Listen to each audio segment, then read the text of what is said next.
నమస్తే ఫ్రెండ్స్, నేను మీ Surya Sunil. Welcome to Makara TV Telugu. ఈ వీడియోలో మనం 2025 జనవరి కుంభరాశి రాశి ఫలితాల గురించి తెలుసుకుందాం.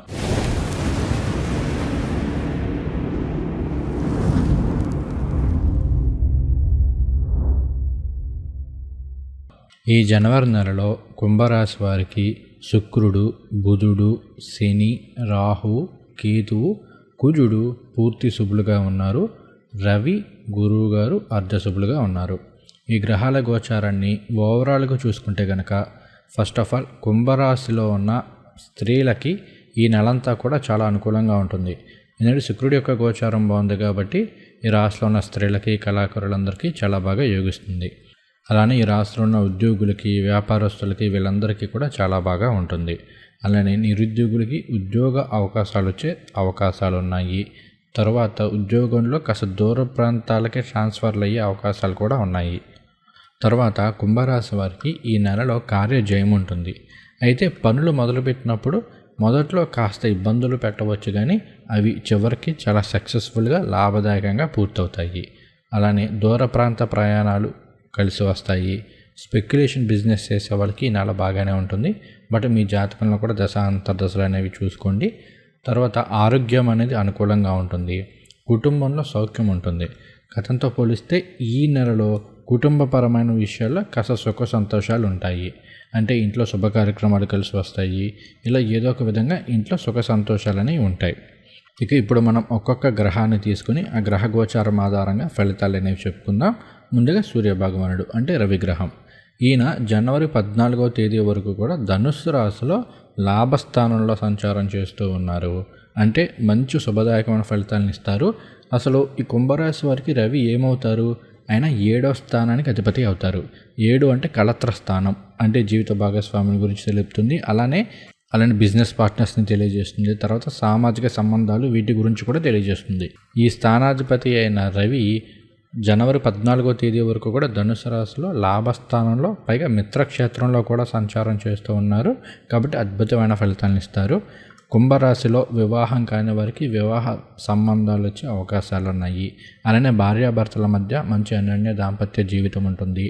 గత కొంతకాలంగా పెడబాటుగా ఉంటున్న భార్యాభర్తలు తమ ప్రాబ్లమ్స్ అన్ని పక్కన పెట్టి మళ్ళీ కలిసే అవకాశాలు ఉన్నాయి. అలానే బిజినెస్ పార్ట్నర్స్ మధ్య కావచ్చు, పార్ట్నర్షిప్ బిజినెసెస్ కావచ్చు, మంచిగా గ్రో అయ్యేందుకు కూడా ఎక్కువ అవకాశాలు అయితే ఉన్నాయి. తర్వాత సొసైటీలో మీకంటూ మంచి రికగ్నైజేషన్ వచ్చే అవకాశాలు కూడా ఈ కాలంలో ఉన్నాయి. సో ఫస్ట్ హాఫ్ అంతా కూడా రవి యొక్క సంచారం అనేది అనుకూలంగా ఉంది. తర్వాత లాభస్థానంలో సంచారం చేసే రవి మంచి ఆరోగ్యాన్ని ఇస్తారు. ఎందుకంటే ఆరోగ్యానికి కారకులే రవి. ఆయన చక్కగా లాభస్థానంలో సంచారం చేస్తున్నారు కాబట్టి మంచి ఆరోగ్యం కూడా ఉంటుంది. తదుపరి జనవరి 14వ తేదీన రవి భగవానుడు మకర రాశిలోకి ప్రవేశం చేస్తారు. దీనినే మకర సంక్రమణం లేదా సంక్రాంతి పండుగ అంటుంటారు. అలానే ఈ రోజు నుండి మనకి ఉత్తరాయణ పుణ్యకాలం కూడా ప్రారంభం అవుతుంది. ఇక్కడ రవి మకరంలో సంచారం చేయడం అనేది కుంభరాశి వారికి 12వ స్థానంలో సంచారం అవుతుంది. 12వ స్థానంలో కనుక రవి సంచారం చేస్తున్నట్లయితే ఉద్యోగులకి కాస్త ట్రాన్స్ఫర్లు ఉండే అవకాశాలు ఉన్నాయి. దూర ప్రాంతాలకి బదిలీలు ఉండే అవకాశాలు ఉన్నాయి. తర్వాత 12 అనేది బెడ్ ప్లెజర్స్, వీటిని తెలియజేస్తుంది. ఈ స్థానంలో 7వ స్థానాధిపతి 12లో సంచారం చేస్తున్నారు కాబట్టి భార్యాభర్తల మధ్య దాంపత్య సుఖం ఇవన్నీ బాగానే ఉంటాయి. అలానే 12వ స్థానంలో రవి సంచారం వలన కొన్ని సందర్భాల్లో ఐదర్ మీ బిజినెస్ పార్ట్నర్ వల్ల కావచ్చు, లేదంటే మీ లైఫ్ పార్ట్నర్ ద్వారా కావచ్చు, కొంత డబ్బులు ఖర్చు అయ్యే అవకాశాలు కూడా ఉన్నాయి. అంటే వాళ్ళకి గిఫ్ట్స్ కొనివ్వడం కావచ్చు, లేదంటే ఏదైనా డ్రెస్సెస్ లాంటివి, సంథింగ్ ఏదైనా షాపింగ్, ఇటువంటి వాటి ద్వారా కాస్త డబ్బులు ఖర్చు అయ్యే అవకాశాలు ఉన్నాయి. కాబట్టి ఖర్చు విషయంలో కాస్త జాగ్రత్తగా ఉండండి. సో ఓవరాల్గా చూసుకుంటే రవి మీకు ఫస్ట్ హాఫ్లో చాలా బాగా అనుకూలిస్తున్నారు. సెకండ్ హాఫ్లో కొంత అనుగ్రహం అనేది తగ్గుతుంది. కాబట్టి ఆదిత్య హృదయ స్తోత్రాలు పారాయణ చేసుకోండి, అన్ని విధాలా కలిసి వస్తుంది. తర్వాత కుజగ్రహ సంచారం. కుజుడు ఈ నెలంతా కూడా కర్కాటక రాశిలో 6వ స్థానంలో వక్రంలో సంచారం చేస్తూ ఉన్నారు. అసలు కుంభరాశి వారికి కుజుడు ఏమవుతారు? ఆయన మేషము, వృశ్చిక రాశులకు అధిపతి, అంటే 3, 10 స్థానాలకు అధిపతి. ఈయన 6వ స్థానంలో వక్రంలో సంచారం చేస్తూ ఉన్నారు. 6 అంటే శత్రు రుణ రోగ స్థానం, మన డైలీ యాక్టివిటీస్ని తెలియజేసే స్థానం. ఈ స్థానంలో కుజుడు వక్రంలో సంచారం చేస్తున్నారు అంటే ఫస్ట్ ఆఫ్ ఆల్ నిరుద్యోగులకి ఉద్యోగం వచ్చే అవకాశాలు ఉన్నాయి. ఎందుకంటే 6, 10 రెండు కూడా మన జాబ్ వీటిని తెలియజేస్తుంది. కాబట్టి ఏంటంటే నిరుద్యోగులకి ఉద్యోగ అవకాశాలు ఉంటాయి. అయితే వర్క్లో కాస్త స్ట్రెస్ ఎక్కువగా ఉండేందుకు ఆస్కారం ఉంది. కాబట్టి మెడిటేషన్ చేయడం అనేది అలవాటు చేసుకోండి. తర్వాత 3వ స్థానాధిపతి కుజుడు అవుతూ 6వ స్థానంలో సంచారం చేస్తున్నారంటే సెల్ఫ్ ఎఫర్ట్స్ తోటి మనం వర్క్లో మంచి రికగ్నైజేషన్ పొందే అవకాశాలు ఉన్నాయి. సింపుల్గా చెప్పాలి అంటే మనం ఏదైతే కష్టపడుతున్నామో ఆ కష్టానికి తగ్గ గుర్తింపు అనేది ఈ కాలంలో లభించే అవకాశాలు ఉన్నాయి. అలానే 6 అనేది శత్రు రుణ రోగస్థానం అని చెప్పుకున్నాం కదా. కాబట్టి ఏంటి అంటే ఈ నెలలో కుంభరాశి వాళ్ళు గతంలో చేసిన అప్పుల్ని తీర్చుకునే అవకాశాలు కూడా కొంతమేర ఉన్నాయి. సో ఓవరాల్గా చూసుకుంటే కుజుడు యొక్క సంచారం అనేది అనుకూలంగానే ఉంది. కాస్త సుబ్రహ్మణ్య భుజంగ స్తోత్రాలు పారాయణ చేసినట్లయితే ఇంకా చాలా చక్కటి శుభ ఫలితాలను పొందవచ్చు. తర్వాత మనం శుక్రగ్రహ సంచారం గురించి తెలుసుకుందాము. శుక్రుడు జనవరి 28వ తేదీ వరకు కూడా కుంభరాశిలో జన్మరాశిలో సంచారం చేస్తున్నారు. తదుపరి 2వ స్థానంలో మీనరాశిలో సంచారం చేస్తూ ఉంటారు. అయితే ఈ నెలంతా ఎక్కువగా కుంభరాశిలో సంచారం చేస్తున్నారు కాబట్టి ఆ ఫలితాలని వీడియోలో చెప్పుకుందాము. ఇక్కడ అసలు శుక్రుడు కుంభరాశి వారికి ఏమవుతారు? ఆయన 4, 9 స్థానాలకి అధిపతి. ఈయన చక్కగా జన్మరాశిలో 1వ స్థానంలో మిత్రక్షేత్రంలో శని భగవానుడితో కలిసి సంచారం చేస్తూ ఉన్నారు. కాబట్టి చాలా చక్కటి శుభ ఫలితాలను ఇస్తారు. ముఖ్యంగా ఈ రాశిలో ఉన్న స్త్రీలందరికీ కూడా చాలా బాగా యోగిస్తుంది.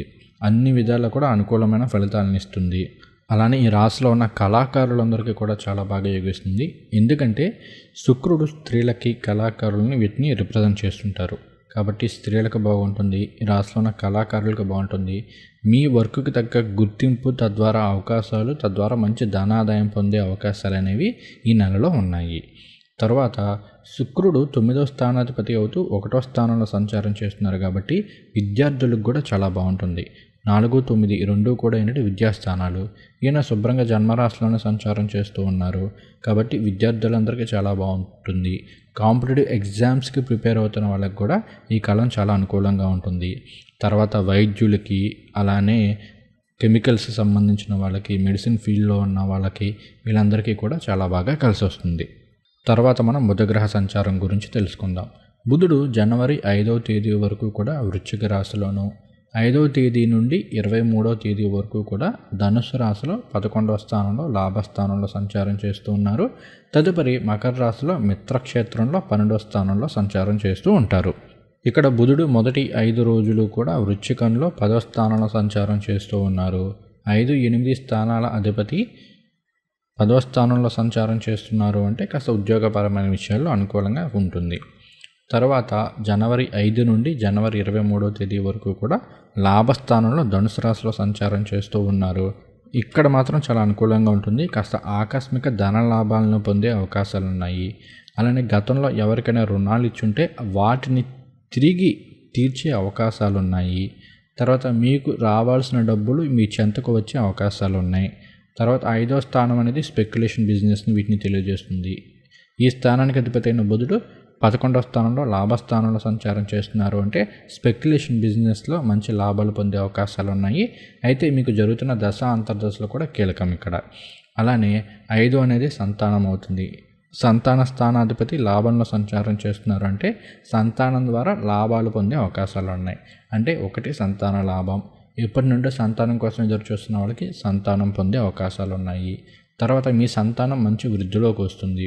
అలానే మీకు ఆల్రెడీ సంతానం ఉంది అంటే వాళ్ళు మంచిగా చదువులో రాణించడం అనో, లేదంటే ఏదైనా మంచిగా ఉద్యోగాలు తెచ్చుకోవడం అనో, తద్వారా మీకు సుఖ సంతోషాలు పొందే అవకాశాలు అనేవి ఈ కాలంలో ఉన్నాయి. తర్వాత జనవరి 23 నుండి ఆయన మకర రాశిలో 12వ స్థానంలో సంచారం చేస్తూ ఉంటారు. ఇక్కడ కుంభరాశి వారికి బుధుడు ఏమిటి 5, 8 స్థానాలకు అధిపతి అవుతాడని చెప్పుకున్నాం. సో 8వ స్థానాధిపతి 12వ స్థానంలో సంచారం చేస్తున్నారు అంటే విపరీత రాజయోగంలో బుధుడు సంచారం చేస్తూ ఉన్నారు. కాబట్టి ఈ నెలంతా కూడా బుధుడు కుంభరాశి వారికి అనుకూలంగానే ఉన్నారు. తర్వాత గురుగ్రహ సంచారం. గురువు గారు ప్రస్తుతం వృషభ రాశిలో 4వ స్థానంలో వక్రంలో సంచారం చేస్తూ ఉన్నారు. అసలు ఈ గురువు గారు కుంభరాశి వారికి ఏమవుతారు? 2, 11 స్థానాలకు అధిపతి అవుతారు. 2 అంటే ధనస్థానం, కుటుంబ స్థానం, వాక్కు స్థానం.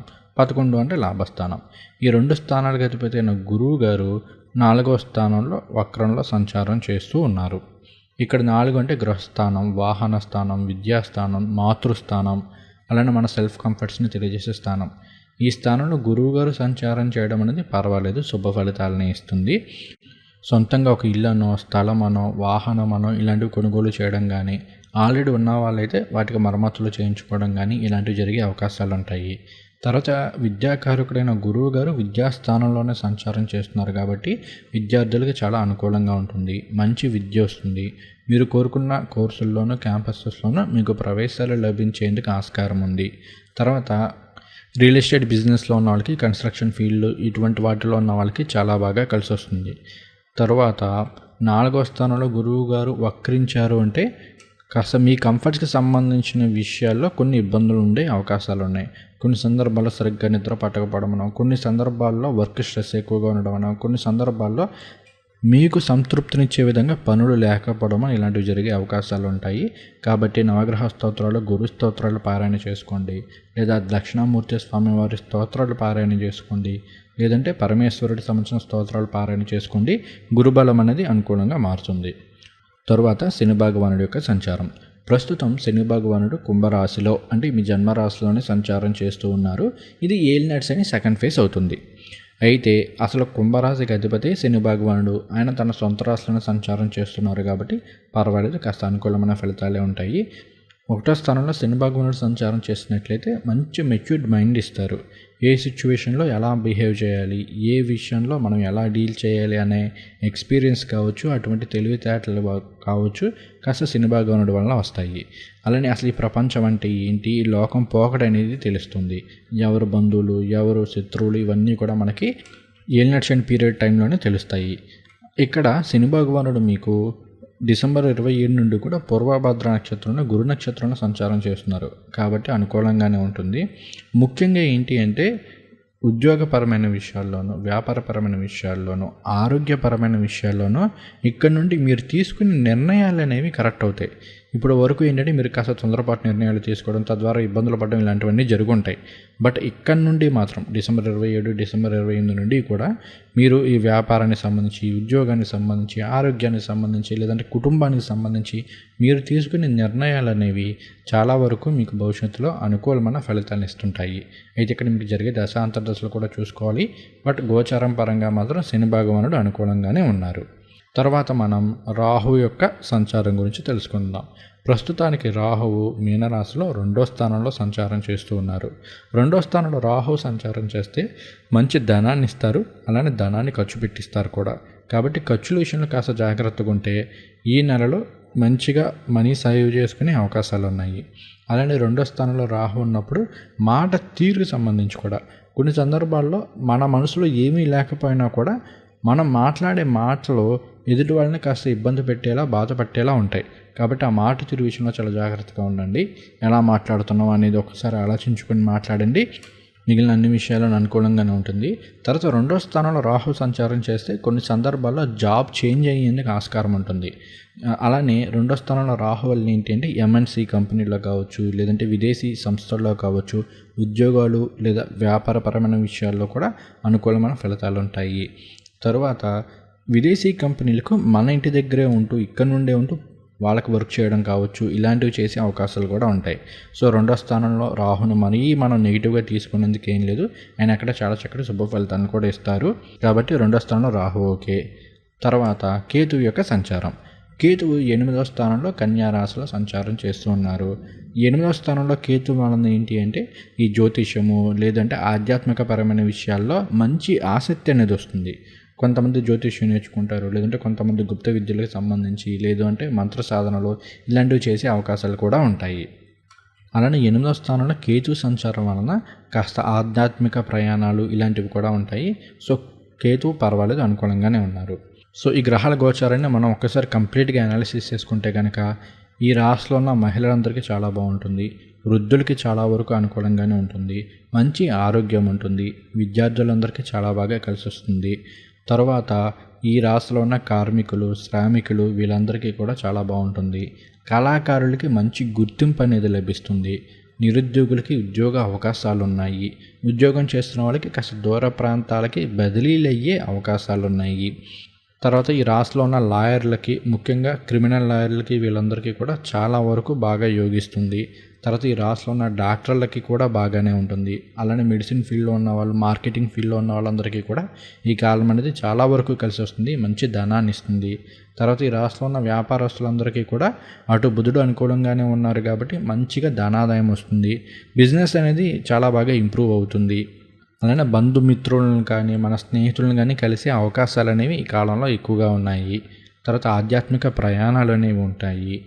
అలానే ఈ రాశిలో ఉన్న వ్యవసాయదారులందరికీ చాలా బాగుంటుంది. పంట దిగుబడి బాగుంటుంది. మంచిగా ఆదాయం వచ్చే అవకాశాలు ఉన్నాయి. అలానే ఈ పోలీసు శాఖలో ఉన్న వాళ్ళకి కావచ్చు, డిఫెన్స్ జాబ్స్ చేసే వాళ్ళకి వీళ్ళందరికీ కూడా ఈ కాలం చాలా బాగా కలిసి వస్తుంది. తర్వాత మనం మాసాధిపతుల గురించి తెలుసుకుందాము. ముందుగా ధనిష్ట 3, 4 పదాలు కుంభరాశిలో ఉంటాయి.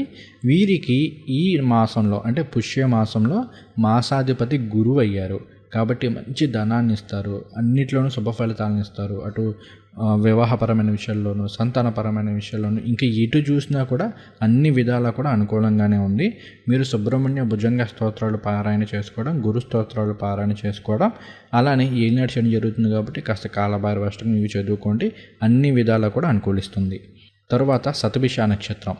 శతభిష నక్షత్రం వారికి ఈ మాసంలో మాసాధిపతి చంద్రుడయ్యారు. చంద్రుడు పర్వాలేదు, అనుకూలంగానే ఉంటుంది, శుభ ఫలితాలనే ఉంటాయి. మీరు ప్రతిరోజు కూడా దుర్గా స్తోత్రాలు పారాయణ చేసుకోవడం, అలానే లక్ష్మీ స్తోత్రాలు పారాయణ చేసుకోండి, అన్ని విధాలా యోగిస్తుంది. తర్వాత పూర్వభద్ర నక్షత్రం. పూర్వభద్ర నక్షత్రానికి ఈ పుష్యమాసానికి శుక్రుడు మాసాధిపతిగా ఉన్నారు.